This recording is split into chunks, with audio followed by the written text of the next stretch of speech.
همونطور که میدونید کابینه رئیسی جلاد به حدود 100مین روز خودش داره نزدیک میشه و رسم هستش که به اصطلاح کارنامه هر رئیس جمهور رو بعد از 100 روز مورد ارزیابی و بررسی قرار میدن.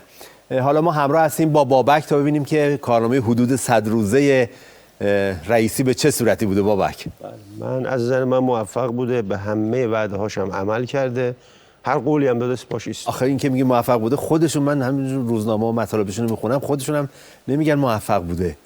آخه اشکال اینه که تو از موضع یک معیارهای آدمیزاد و بشر به قضیه نگاه میکنی، از موضع خود رژیم باید نگاه کن. با معیارهای رژیم خب خربار حرف مفت زده که البته مریسی تون زده که زده دیگه. قرار بوده وقتی هم که از صندوق در اومد فک و فامیلش رو دستشون یه جا بند کنه، فک و فامیل و رقبا و رفقا و داماد و پدرزن و مادر همه رو دستش خب بند کرده دیگه. 100 رو 100 عمل کرده. بس با این معیارا که تو داری میگی، یا با این معیار موفق بوده؟ البته برای رفقاش در واقع. من یه مثال بزنم. پاسدار زاکانی رو که میشناسید، دوران مناظره هم که یادته. بله. یه تیکه از دوران مناظره یه فیلمی اگه داشته باشید بذارید اونجا که سر خویشاوند سالاری میگه، اگه دارید بذارید ادامه بدید. فیلمو لطفا پخش کنید. بستگان و فامیل خودمون رو سر کار نمیاریم. گفت ما فامیلامون رو بستگانمون سر کار نمیاریم. این موجودات فقط تو جمهوری اسلامی پیدا میشن، تو رژیم. که چه ویژگی داره؟ تلویزیون رو در روی جمعیت نگاه میکنن، به همین وقاحت دروغ میگن. این آدمی که میگه بستگان و فامیلمون رو سر کار نمیاریم، اولین کارش وقتی شهردار تهران شد که بگذریم، وقتی شهردار تهران هم شد گفتن آقا این خیلی بی‌سواده، چون یادتونه که تو همین برنامه کارنامه‌شه که جمع زدیم تو 10 تا ماده زیر 10 شد. بله. گفتن آقا این خیلی بی‌سواده، به درد شهرداری نمیخوره. حالا خودش که تو شهرداری اضافه است، دامادش هم کرد مشاور ویژه. بعد که بهش پیره کردن گفت من دوران ریاست، گفتم اگه ریاست جمهوری اومدم خویشاوند نمیارم، من الان شهردار شدم، ربطی نداره، اونجا می اومدم خویشاوند نمیآوردم. یعنی این هم به وعدهش عمل کرده، پس موفق، مدیر موفقیه دیگه. البته یه نوآوری هم زاکانی کرد. این وعده که داده بود، این کاری که کرد برای آقازاده ها نبود، برای دامادش بود. این خودش نوآوری بود. بله، البته نوآوری نیست، این ته صفحه یه دیاگرامی از این اصلا سر داماد بگم، چون آقازاده ها که اشباع شدن به 3 دلیل اینو الان دامادا رو دورن. یکی آقازاده ها که همه پول و پله گرفتن و اشباع شدن. یه دیاگرامی از اونم نشون بدید. من راجع به داستان داماد و این باب داماد منصب گرفتن دامادا تو رژیم ادامه میدیم با هم. بله. ببینید طبق همین دیاگرام گفتم نوآوری نیست، این تازه ته صفحه. یه چند تا از این دامادا رو و شادابادا رو میخونم ببین چه جوری شده. کاظم غریب‌آبادی اون دیپلمات هست که اون وحشی بود کنار عراقچی توی وین تو هتل میرفتن. این داماد پاسدار ذوالقعده. پاسدار ذوالقعده هم تمام مناصب تو رژیم طی کشیده، معاون سیاسی وزیر کشور، فرمانده سپاه، چون آدم که نداره خامنه اینا رو فقط میچرخونه. داماد حسن روحانی کامبیز مهدی زاده که همه اونم تو دفتر روحانی همه چیزا رو تی کشید. جالبه اینو گذاشته بودن تو حوزه نفت مشاورت بده، بعد نمیدونست که یک شرکت وست تکساس اینترمدیت شرکت نفتی نیست، یه نوع نفت سبکه. بارها اینو به عنوان شرکت نفتی خرج کرده بود. اینم تقریبا هر پستی بود تی کشید. محسن رضایی یه دامادی داره به نام مهدی احمدی، اینو می‌خواستن بذارن مدیر بانک صادرات. محسن رضایی استخاره کرد، گفت نه، بعد اومد نمیذارم، احتمالاً دنبال بانک مرکزیه. استخاره کردی، خب بانک مرکزی بهتره، برای بانک مرکزی خوب میاده. یه محمدرضا نعمتزاده داشتن، یک مدیر کهنسال رژیم هست، اون که همیشه پیله میکردن، خیلی پیره، جنتی جوان‌تر بود.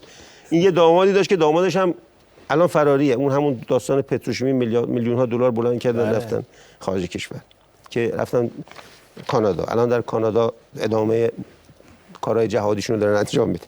حسین میرخلیلی داماد احمد خاتمیه که اینم در دولت روحانی رئیس سازمان برنامه بودجه شد، حوزه ریاستی سازمان برنامه بودجه شد. آخه بیخودی هم احمد خاتمی نمیاد چشیشو درشت کنه بگه آقا اونم یاد رانتا که میفته. آره اون قدیم سینو الکی کسی واسه خامنه‌ای تره خورد نمیکنه، چشیشو به خاطر این چیزا درشت میکنه. که یه احمد مقدم بود، یه پاسدار لاتی بود، رئیس زمان احمد نژاد رئیس انتظامی بود. یه دامادی داره به نام وحید خاوه‌ای که اینم مدیر بنیاد علویه، اینم دامادش پست گرفته. بازم ادامه بدم، باز داریم از این داستانا.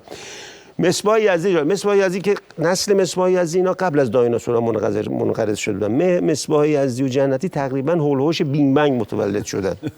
حالا اینا در رفتن اومدن تو زمان معاصر، البته این سقط شد. یه آخوندی است به نام محمود محمدی عراقی، عضو خبرگان رژیم و مجمع تشخیصه، که این داماد مصباح یزدیه. این آخونده 2 تا داماد داره که اون 2 تا داماد هم آورده، یکی کرده رئیس شورای عالی مناطق آزاد، یکی هم کرده رئیس ارتباطات اسلامی یعنی ضد اسلام. غلام علی حداد عادل این هم منقلی خامنه ای از شب نشینی، تنها منصبش اینه که رفیق شب نشینی خامنه ایه. داماد اینم روح الله رحمانی تو وزارت ارتباطات پست گرفته که این گفته که آقا این داماد من تو یک خانواده شهید پرور در آمریکا به دنیا آمده، احتمالاً پدرش تو جنگ‌های داخلی آمریکا کشته شده. آخوندی هست به نام رسول محلاتی که مرده، این مسئول وجوهات و مسائل شرعی خامنه ای بوده. ببین دیگه چه چراگاه این داشته، وجوهات شرعی. 2 تا داماد داره. علی اکبر ناطق نوری همون آخونده بود که همه چی رو طی کشید، رئیس مجلس و می‌خواست رئیس جمهور بشه. بعد هم یه عباس آخوندی وزیر راه روحانی بود که از اون اختلاسگرای اساسی دیگه. بله. رحمانی فضلی این وزیر کشور روحانی بود، میگم من دخترام بیکارن موندم چطوری خرجشون رو بدم. خودشو، دامادشو، برادر زنشو، پسرشو همه رو به یه جایی بند کرد دستشون که دیگه بیکارم نباشه. به وعده‌هاش مدیر موفق تو رژیم یعنی این به همه خانواده. رحیم صفوی این سرلشکر سپاه هست که بریده. بله. بعد از محسن رضایی این برید دیگه تو سپاه. این هم که الان مشاور خامنه ای، چون خامنه ای استبل داره، هم پاسدارای بریده توش هم به اسم مشاور. این هم دامادش الان معاون فرهنگ شورای عالی انقلاب، معاون فرهنگی شورای عالی انقلاب فرهنگی. الان داستان داماد بازی تو این رژیم به این طریق گفتین نوآوری، می‌خواستم بگم نه، اتفاقا کوزاکانی ته صفه. الان دور این رانته.